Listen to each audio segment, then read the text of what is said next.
Folks, before you even start today's video, pause it and go over to shopwcbs.com and get yourself a world-class Bullshitters t-shirt.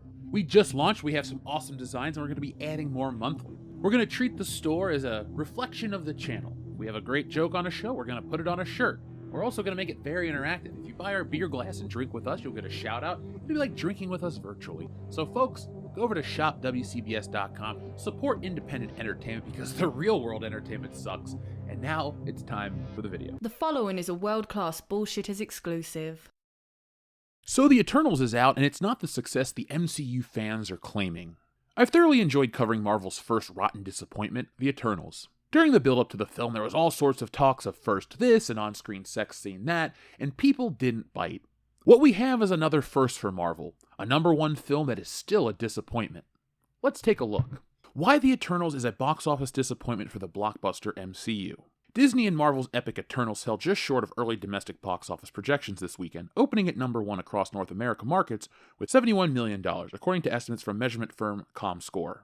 The Marvel Cinematic Universe tentpole, initially expected to gross $80 million to $85 million domestically, fared better overseas, collecting $90. By pandemic and non-Marvel standards, Eternals is a box office success, securing 4th place among all titles released during the COVID-19 crisis. But compared to other Marvel entries launched during and before the public health emergency, the superhero film's domestic box office performance is lackluster. Marvel and Sony's Venom: Let There Be Carnage still holds the pandemic-era opening weekend record at $90 million, followed by Marvel Disney's properties Black Widow, which launched at $80.4 million in July, and Shang-Chi, which launched at $75.4 million in September.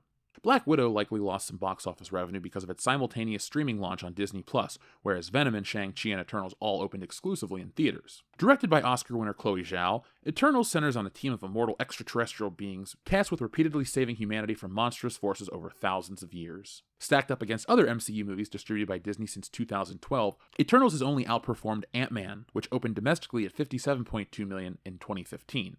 On the other end of the MCU box office spectrum, the Avengers movies reign supreme. The Avengers opened at $207.4 million in 2012, Infinity War launched at $257.7 million in 2018, and Endgame debuted with a whopping $357 million in 2019. Multiple factors might have contributed to a relatively disappointing domestic box office opening for Eternals. After a long pandemic-induced MCU drought ended on Disney Plus with WandaVision in January, it's possible some audiences are experiencing some Marvel fatigue. Eternals is the 6th MCU installment premiering in 2021, following WandaVision, The Falcon and the Winter Soldier, Loki, Black Widow, and Shang-Chi. Throw in Sony's Venom: Let There Be Carnage, and that's a potentially overwhelming amount of Marvel content to cram into a single year, with Disney Plus's Hawkeye and Sony's Spider-Man No Way Home still to come. From a critical perspective, Eternals scored a mediocre 48% on Rotten Tomatoes. Alright, it's gone down. Good. Which is significantly lower than Shang-Chi's 92%, Black Widow's 79%, or even Venom's 59%. Leading up to its release, Eternals was marketed and touted as a different kind of MCU film, unlike anything else in the franchise, due to its slightly more serious tone, especially grand scale and complex narrative structures, yet another possible turnoff for diehard Marvel fans who prefer standard superhero fare. Marvel fatigue is the media's favorite symptom. For years, fans have said no to Marvel fatigue. Most of us said, we love comic book movies, we're here until the movies start to suck. Well, I just saw the Gianna Michaels of MCU films, and I didn't have a good time. That was a first for me. Eternals opened to $71 million, but multiple news outlets are considering that a disappointment after the initial projections. The projections dropped at the same time the critic scores did. I think a lot of Eternals' disappointment stems from the fact that it was a bad movie that didn't get the usual pass from critics because of the diversity. The LA Times called the film a disappointment while trying to praise the diversity, but as you heard, it was still a devastatingly bad review. Cost is at the center of all this concern, and what did the Eternals cost Marvel?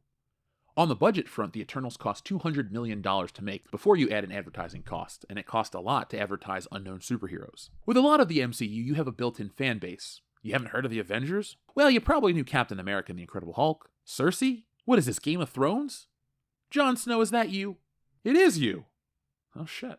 Even with a $71 million opening, journalists are convinced that the Eternals is done. Weak reviews didn't cripple Marvel's latest film, but mediocre audience receptions might. Eternals proved what box office analysts already knew. Marvel diehards don't care about reviews, but after a weekend of good ticket sales but mediocre word of mouth, Chloe Zhao's blockbuster is facing a rougher road to the box office domination and profitability that no MCU has ever faced before. Eternals, which had a reported production budget of $200 million before marketing costs, has posted the worst score of any MCU film on CinemaScore, with a B. Nearly every MCU film has scored at least an A- on CinemaScore, with the one exception being a B+ for 2011's Thor. For comparison, Zack Snyder's polarizing DC film Batman vs. Superman: Dawn of Justice also received a B.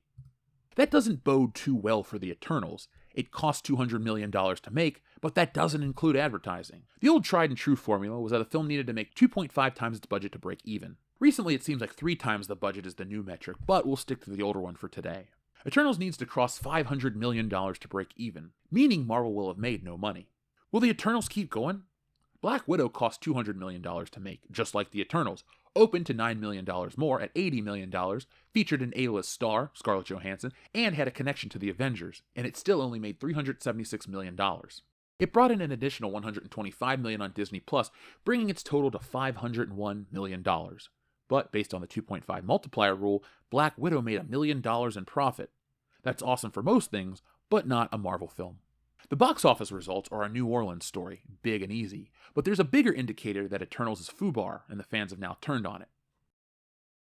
I'm so fascinated by the obsession with the CinemaScore that all these articles want to talk about. It's a weird metric that these critics would go to when a movie they like isn't performing well. They held onto the CinemaScore so dearly as if it was all that mattered. For those in the back who don't know what CinemaScore is, it's a market research firm based in Las Vegas. It surveys film audiences to rate their film viewing experiences with letter grades, reports the results, and forecasts box office receipts based on the data. CinemaScore describes itself as the industry leader in measuring movie appeal. There are 35 to 45 teams of CinemaScore representatives present in 25 large cities across North America.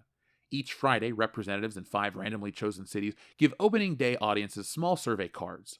The cards ask for age, gender, a grade for the film, A through F, whether they would buy the film on DVD or Blu-ray, why they chose the film, or whether or not they felt the film lined up with its marketing.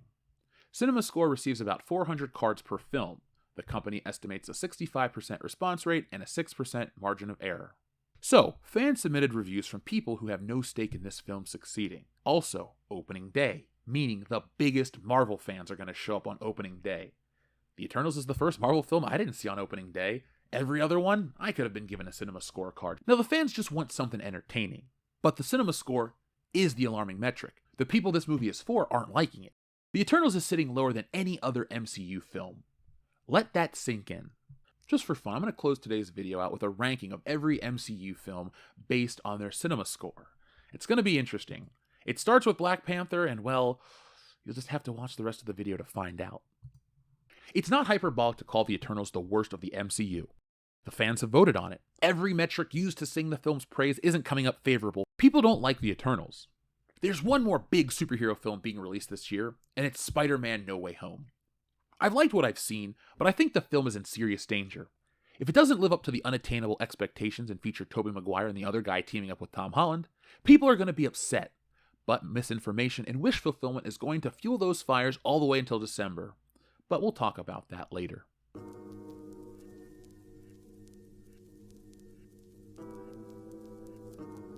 So what do you think about the Eternals? Did you brave the weather to go see it? It was a fairly normal weekend weather-wise here, and it was a chore to watch the Eternals.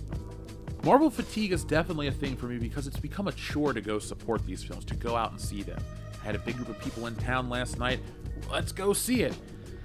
Oh god, what a fucking mistake. We'll have an in-depth review here on the channel in the next couple of days, but it's going to take some time to wake up from the snooze fest that was the Eternals. Look, Salma Hayek's sexy ass couldn't save the movie, and she looked good in it. She tried, but she couldn't do it. Oh, also, there's a scene in the movie where there's a Salma Hayek body double, like a dummy, a rubber doll. It is laughably bad. I remember there's a scene where it's on screen, and I just start chuckling. Like, everyone else is just quiet. The theater's not jam-packed like you'd think. We're all just kind of experiencing the film together, but I couldn't stop laughing at the rubber body used in this movie. Come on, Marvel. This is supposed to be a Marvel film with an Oscar-winning director and big, epic sets and wonderful special effects, but the rubber doll looks like it's something out of Sleepaway Camp or any other schlocky slasher from the 1980s. Try harder. So folks, what do you think about this situation? It's been a lot of fun talking about the Eternals, and news of the MCU's demise keeps popping up every day. So for that and a whole hell of a lot more, make sure you're subscribed to this channel with your bell notifications turned on to all.